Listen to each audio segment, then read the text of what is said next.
investment in the United States because of our big election win. And as of today, TikTok is back.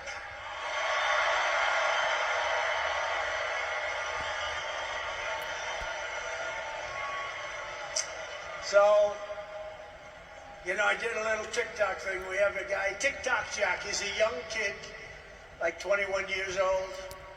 And we hired this guy, and I went on TikTok. Can you believe what I'll do to win an election?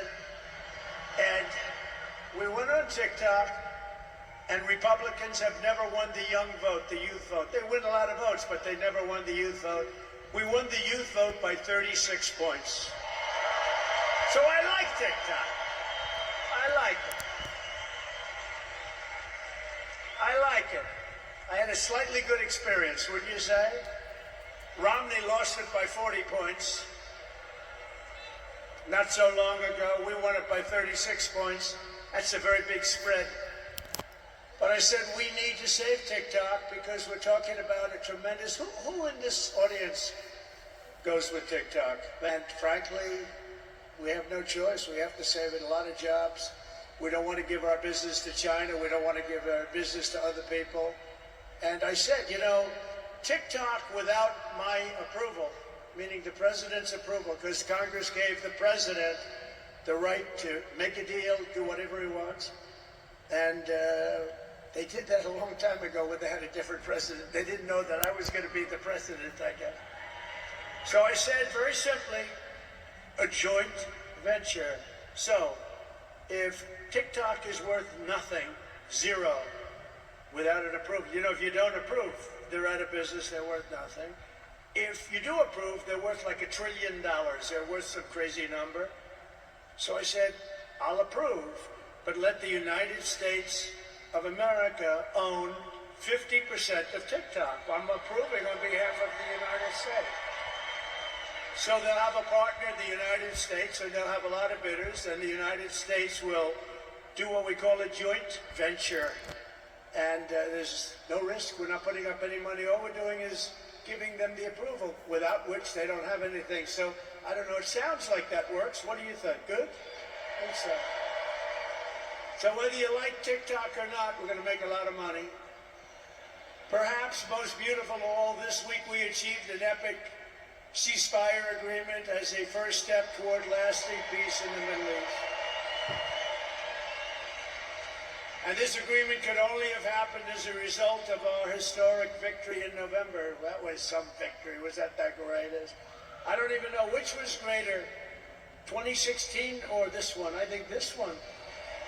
Look, Honest Abe Lincoln. We have Honest Abe. We have Uncle Sam. You know, Uncle Sam shook my hand about 2 months ago. He's got the strongest grip I've ever...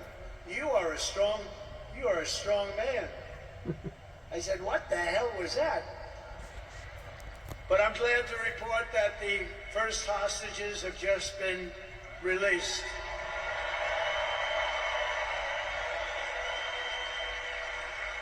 And who knows what's going to happen.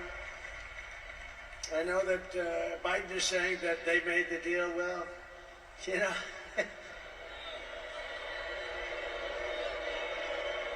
I mean, that deal should have, first of all, it would have never happened if I were president. Would have never happened. There was not even a thought of it. Iran was broke. They had no money for Hezbollah. They had no money for Hamas. They had no money. They were broke, totally broke, and they would have never done anything. But they did it, you know. So I like to think back to the past. I said, if only the election weren't rigged, all the things that would have happened, that would have been so good. But it was. We're not going to let that happen again. I want to thank my friend Steve Whitcomb. But he's an amazing guy. I said, I got to get myself a negotiator. We have to get a good negotiator. A lot of guys are knowledgeable, but they can't negotiate. They don't have the personality or whatever. And Steve does, and Steve's a great negotiator, very successful guy. But he's our new special envoy to the Middle East for helping reach this great breakthrough, and really couldn't have been done without Steve. Where is Steve Witkoff? Is he around here someplace? Because he was so great. There he is. Hello, Steve. Thank you, Steve. Thank you, Steve. What a job. Our incoming administration has achieved all of this in the Middle East in less than 3 months without being president. We've achieved more without being president than they've achieved in 4 years with being president. But just imagine all of the good things that we will accomplish together with 4 more years in the White House, and we're going to do a lot of things. You're going to see something tomorrow. You're going to see executive orders that are going to make you extremely happy. Lots of them. Lots of them. We have to set our country on the proper course. By the time the sun sets tomorrow evening, the invasion of our borders will have come to a halt, and all the illegal border trespassers will in some form or another be on their way back home. Think of it. We've allowed millions and millions of people into our country through open borders, no checks, no vetting, no anything.